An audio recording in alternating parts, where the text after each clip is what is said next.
It was actually disappointing that the White Sox were swept over the weekend by Baltimore, but even more disappointing is watching Luis Robert Jr. have a terrible season. And let's discuss what the club should do with him on today's episode of Locked On White Sox.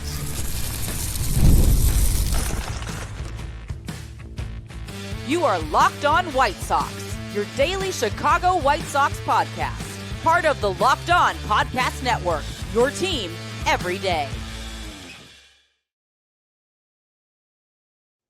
Hello, I'm your host, Todd Welter, a lifelong Sox fan, a contributor for SouthsideShowdown.com, part of the Fansided Network, and also I've covered Major League Baseball for outlets such as the Associated Press. And thanks for making Locked On White Sox your first listen every day, part of the Locked On Podcast Network, your team every day.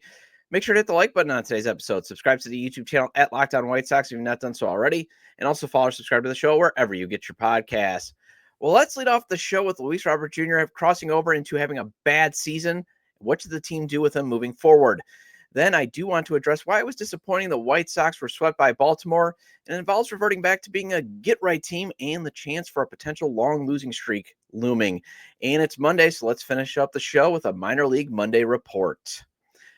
Well, Luis Robert Jr.'s fall from grace continues, and he has crossed over from having a season-starting slump to just a bad season.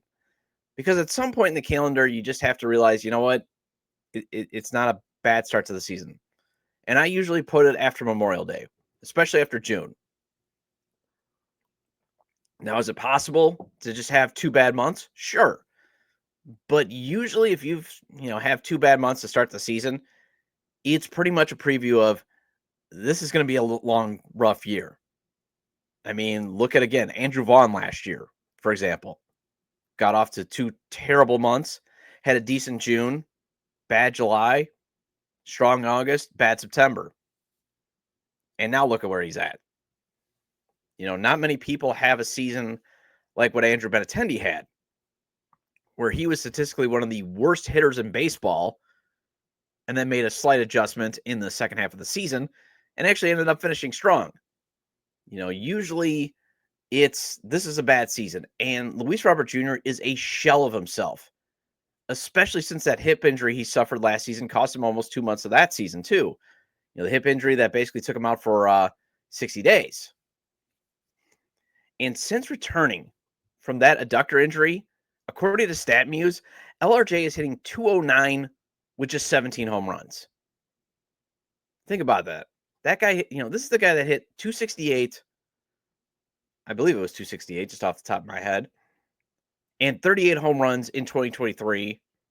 Had basically an MVP-like season.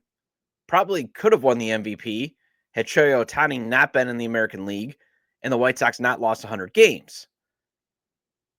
And he got off to a decent start too in 2024. But ever since that injury, he has just been a shell of himself, and he continues to get worse in a season where the hope was he would have reclaimed his 2023 trade value and be probably off this roster by now in a trade that would have netted more rebuild accelerating prospects.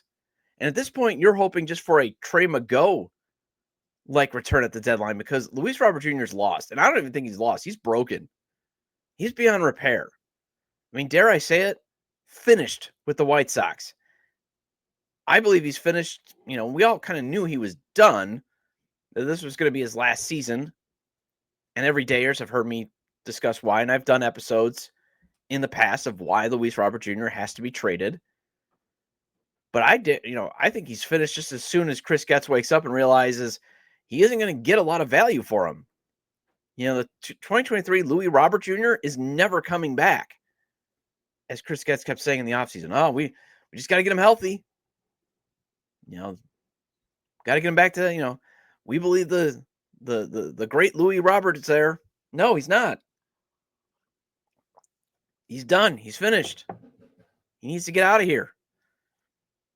And the gamble to keep him on the roster instead of trading him this past season for pennies on the dollars is coming up bust. His descent into terrible season is going to force the Sox to take the only option left, and that is trade him for whatever you can get like you did with Eloy Jimenez. I mean, you're going to have to trade him now for basically pennies on the dollar because you're definitely not paying him the $2 million buyout, which is the nuclear option. Basically, you just keep him on the roster, hope he has a great second half, and then for some reason you exercise his $20 million option. I don't think that's going to happen. I just don't think he's going to produce. You're hoping and hoping and hoping and hoping and hoping and hoping and hoping that something will come up that just isn't there. I mean, because there's not many solutions left. I mean, maybe.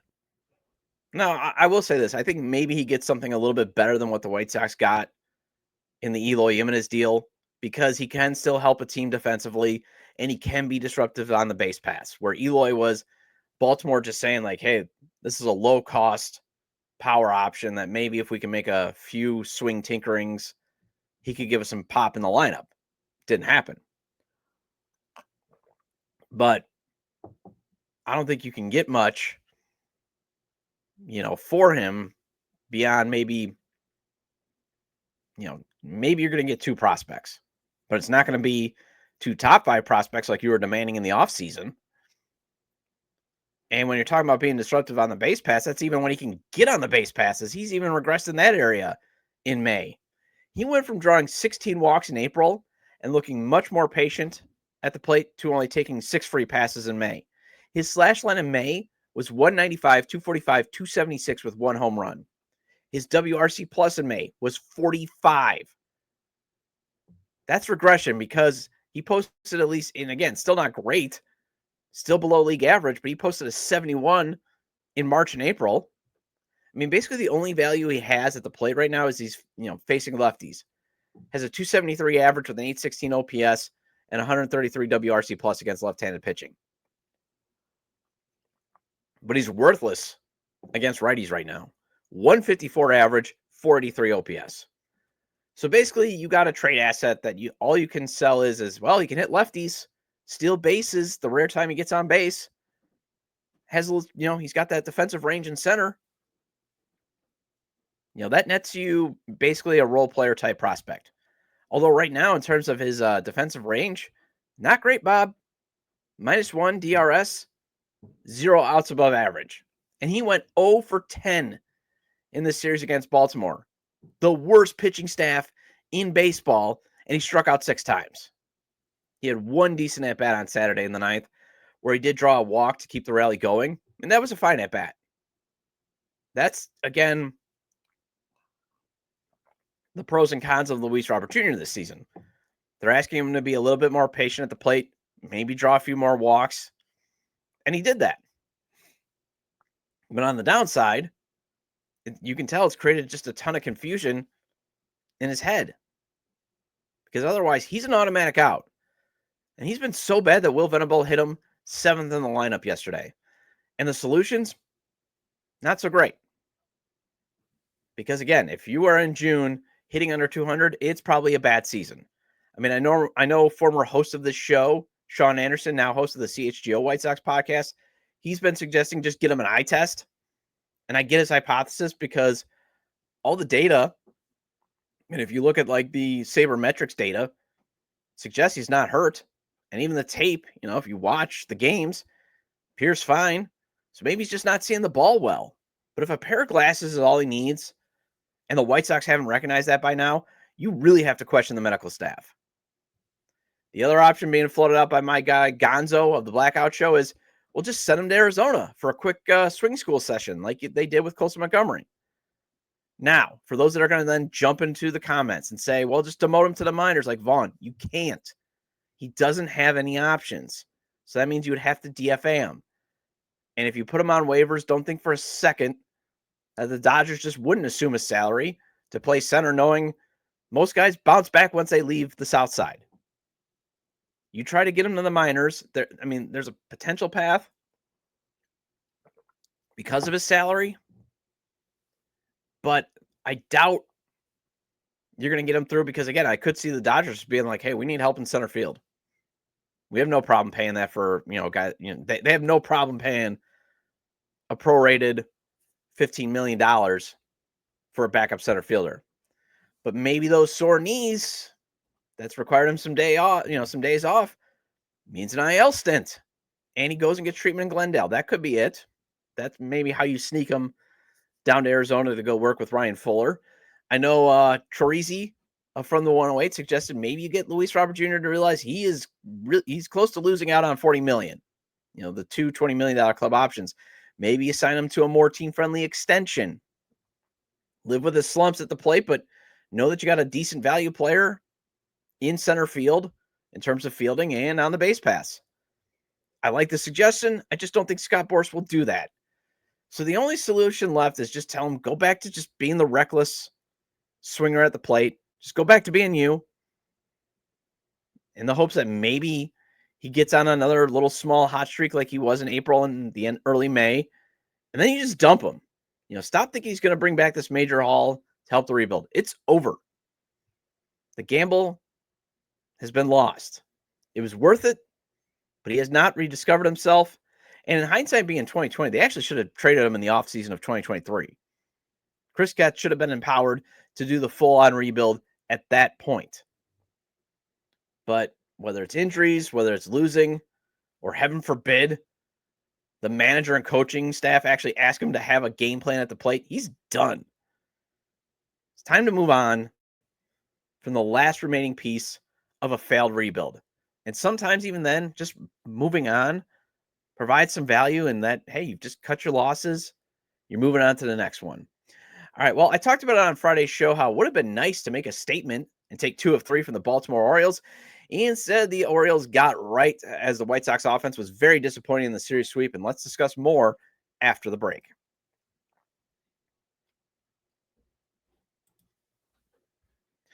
Looking for a snack that's both delicious and nutritious? Crack into a good source of protein with Wonderful Pistachios.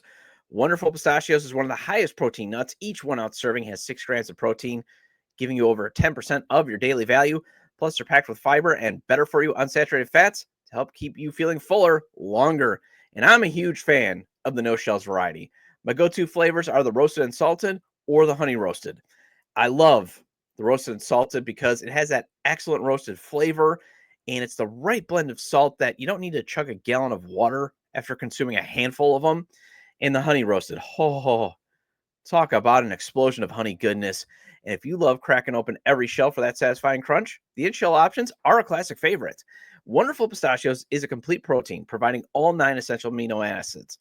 Get snacking, get cracking with the snack that packs protein punch. Visit wonderfulpistachios.com to learn more.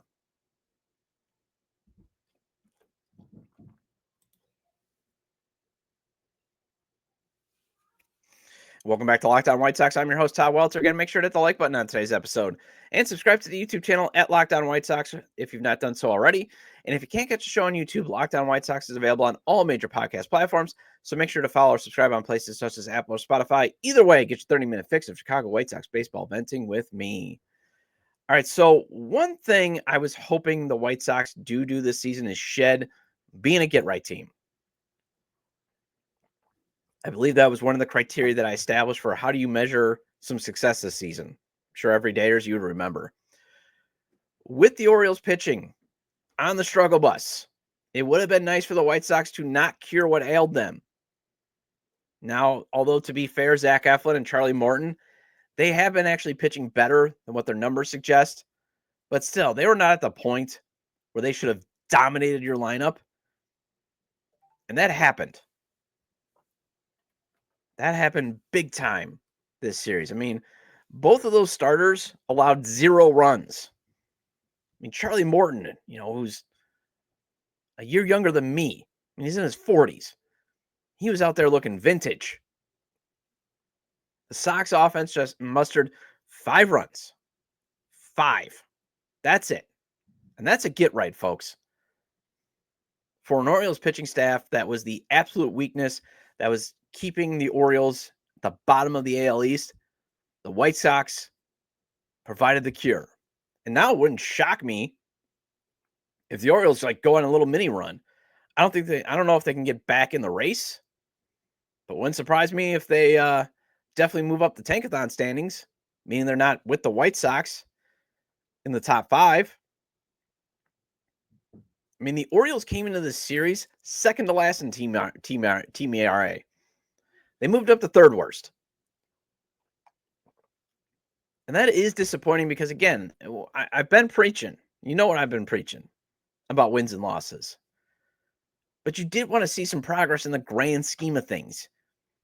You did want to see the Sox send a message that adding some youth like Chase Mydroth, Edgar Caro, Miguel Vargas, Sean Burke, Davis Martin, Jonathan Cannon, Shane Smith, and Mike Vassell, maybe they were ready to send a message that they were, not the absolute trash of the American League.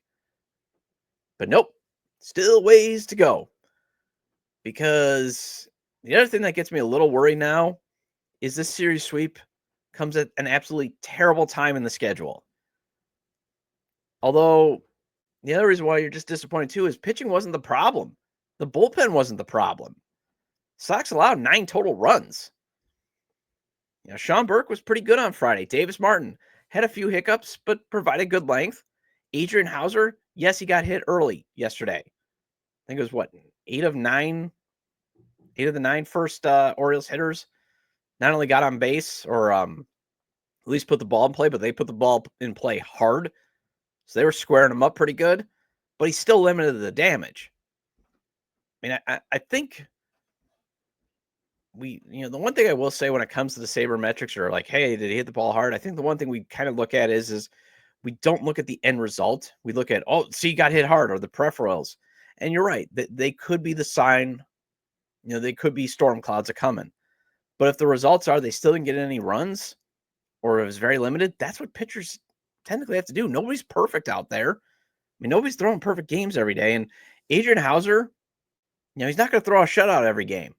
But if he can give you 6 or 7 innings and allowing just 3 runs like he did yesterday, that's awesome. Thumbs up on that one. Plus, then you got something that maybe you could trade at the deadline that could actually yield you a decent asset back. And Dan Altavilla may have actually been the correct pick to go with to replace Miguel Castro.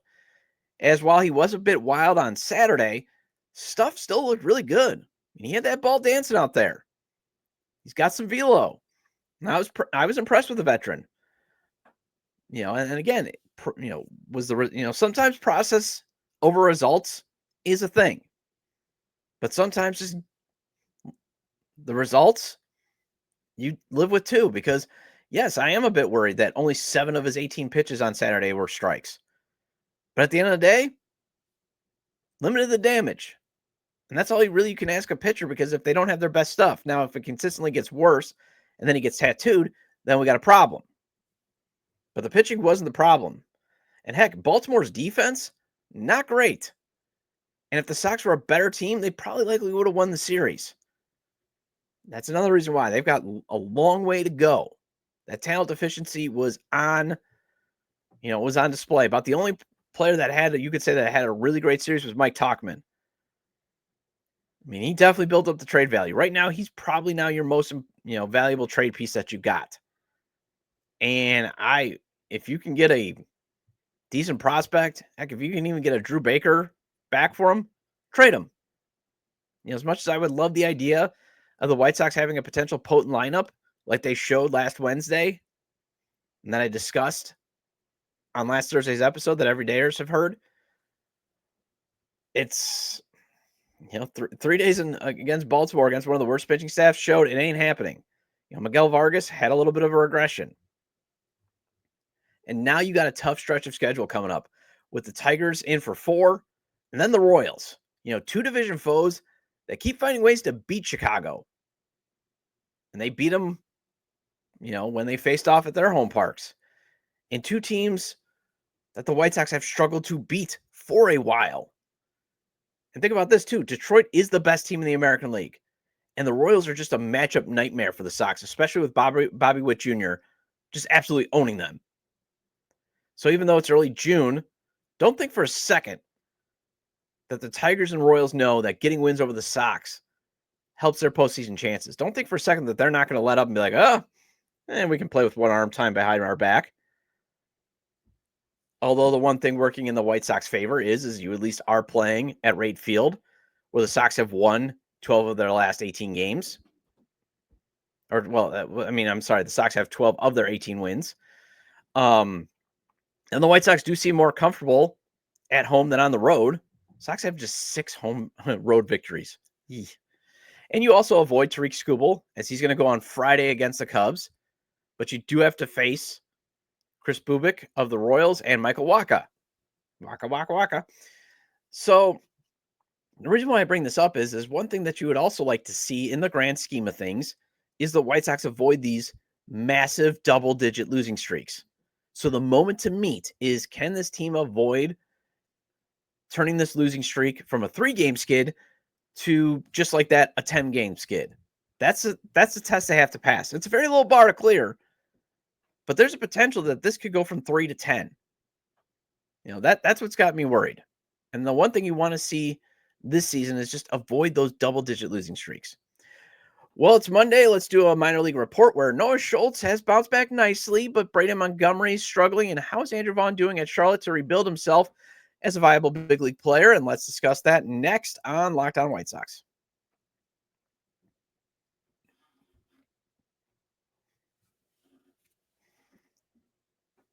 Welcome back to Locked On White Sox. I'm your host, Ty Welter. Again, shout out to all the everydayers. I appreciate your loyalty. Please hit the like button on today's episode. Recommend to your fellow Sox fans or baseball fans, friends, to subscribe to the YouTube channel at Locked On White Sox or wherever they get their podcasts. This show's available on all major podcast platforms. Hope you had a good weekend. Mine, again, I'm pretty low-key. Went to a little wedding reception lunch yesterday for a family event. But otherwise, it was, I saw the new Lilo and Stitch movie, took my daughter to see that. Recommend for all you dads out there, take your daughters to see it, or, sons. It was pretty, I liked it. I think it was a neat movie. So that's about all I did. So Noah Schultz has bounced back very well from that ugly start on May 18th. However, I wonder if he needs, a quick mechanics check in Arizona. Kind of look at his mechanics. Maybe do it, once Hagen Smith comes back from Arizona, maybe send Noah Schultz, to Arizona for a week just to check out his mechanics, because, stuff is still a little bit all over the place. And also, Ian Eskridge of Future Sox may have found something wrong with Braden Montgomery's swing that makes you wonder maybe he should go to Glendale for a quick swing session. And I want to make this clear. Whenever I now suggest, hey, somebody should go to Arizona, I'm actually fine with what the Sox are doing by pulling guys like Colson Montgomery and Smith and Jairo Iriarte from game action for individual instruction and fixes. Because think of it this way. First, if it took the owner this long to invest in development and technology, I don't see him adding it to all of the minor league facilities. And also, I'm fine if the two people that you've entrusted to be the director of your hitting and your pitching, and Ryan Fuller and Brian Bannister, want a centralized location to work with these guys. I'm fine with that. I'm fine if they be like, you know what, I don't want to spend 2 weeks in Winston-Salem. Why don't I spend a week in Arizona? And then why don't I go back to the big league team? I can watch film, that type of stuff. I got no problem also just trying things. I mean, the beauty of this low expectation season is you can try things. You can try things like, hey, there's a problem right now. Instead of waiting to the offseason, let's just fix it. Let's try to address it. Minor league games, yes, they're great. You want to get them game action. You want everybody to see live bullets or throw the live bullets. But for a pitcher, for example, there's only so many figurative of them left. And for a hitter, you can always get extra at bats by sending them in the Arizona Fall League, for example. But the key is development. That is the key. So if you think, hey, we got to send them to our facility for a week or two to really develop them, do it. Because that is the most important thing right now. And maybe Vaughn needs a swing lesson too. I don't know. But in terms of Noah Schultz, he is easing some fears with another great start. Went 5 innings on Saturday, allowed 6 hits, 2 runs, 1 earned, 4 Ks in 5 innings. And this is after he threw 5 innings of 1-hit ball on May 24th. However, 5 walks in those past 2 starts, and he has 28 walks over his past 10 games. That's still a lot. And it sounds like he is trying to mix in other pitches, like his changeup, but the command is still having problems. So that's why I'm just saying maybe it's just keeping his mechanics in sync. And if that's the case, you're right. Maybe that can still be worked out at Birmingham. But with the walks being such a problem this year, it can't hurt to send him to Arizona for a week or two to just get a checkup, as they say. I mean, I got no problem with the front office trying these types of methods, because right now, 3 most critical areas for the White Sox: the draft, international free agent signings, and then player development. That's how this team is going to get back to being competitive by the end of the decade. They got to still draft well. They got to sign well in the international free agent market.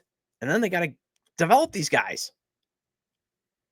So I do think, though, limiting the damage on Saturday was a good sign. He's getting back to just being nasty on the mound. It's just, he's just all over the place still. So maybe it's biomechanics like they're doing with Hagen Smith. I don't know. And Braden Montgomery, though, he is in a bit of a slump at high A. He has 1 hit over his past 26 at-bats. He has a 213, 307, 360 slash line over his past 10 games. His numbers have gone from 320, 416 to 587 in terms of that slash line to 248, 341, 450. And Ian Eskridge of Future Sox noticed this. And, you know, I had Jeff Cohen on the show from Future Sox last week. He's probably, him and the Sox scouts and the Sox management staff and Ian are probably the guys that have watched the most White Sox minor league baseball. So if Ian notices something, you know, even though he says it's just my opinion, I'm going to take him at his word because he does watch a lot of minor league baseball. And I've got the tweet up for those watching on YouTube. This is at Daily White Sox. Just my opinion. And I'm not a pro, but I think Ryan Fuller needs to make his way down to Winston-Salem. The front hip and shoulder appear to be a problem from the LH box. He will murder an inner half, but it'll be very difficult to hit pitches anywhere outside 1/2. So, you know, he's doing well on the inside. It's the outer half of the plate. And as he continues to climb, you're going to wonder, is this issue still going to get worse? So another, you know, let's not panic, but let's fix the glitch. You did it with Colson Montgomery. Although he did not have a great series against Buffalo and he took a pitch off his knee, but doesn't seem like it's going to be a long-term injury. But Colson is showing signs that he could be salvaged.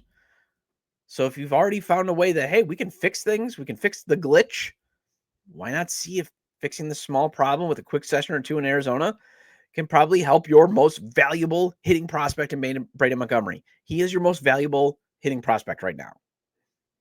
He's the guy that has the potential to be a superstar. So don't let potential issues derail it when you can fix it now. And finally, Andrew Vaughn, who remember had swing issues and continues to have swing issues, did have a decent series in AAA against Buffalo, had a couple hits, and his slash line right now is 276, 344, 448. Not sure that gets him back to the show, but it is a sign he might be headed in the right direction. And remember, you know, even though I went from a Vaughn truther to get Vaughn off this team, I still would like him to maybe come back at some point, prove he can be a viable player, and maybe potentially you could deal him in the offseason. Maybe he is worthy. Maybe he comes back and is worthy of getting tendered, although I doubt it. But even then, maybe he comes back, has a decent month. Boston Red Sox could maybe still use a first baseman. Some other teams could maybe use a first baseman. And maybe you can get something better than player to be named later in cash considerations. Although I think that ship has sailed. And I think we're just playing out the Andrew Vaughn is probably going to be gone too, just like Luis Robert Jr. Well, that wraps up this edition of Locked On White Sox. Thank you for making Locked On White Sox your first listen today. For your second listen, check out the all-new Locked On MLB Game Night. Every game, every night, all season long. Get local analysis on a national scale. Find MLB Game Night on Locked On MLB on YouTube or wherever you listen to your podcast. And I'll be back tomorrow to discuss a trade the Sox should have never made, and it wasn't dealing Fernando Tatis Jr. Feel free to leave comments about today's discussion regarding what to do with Luis Robert Jr., the disappointment of getting swept, and this week's Minor League Monday report. You can leave them at the episode page on YouTube, X, formerly Twitter, at Todd J. Dub, or at Locked On Sox, or you can email me at lockedonwhitesox@gmail.com. Have a great day, and I'll see you tomorrow.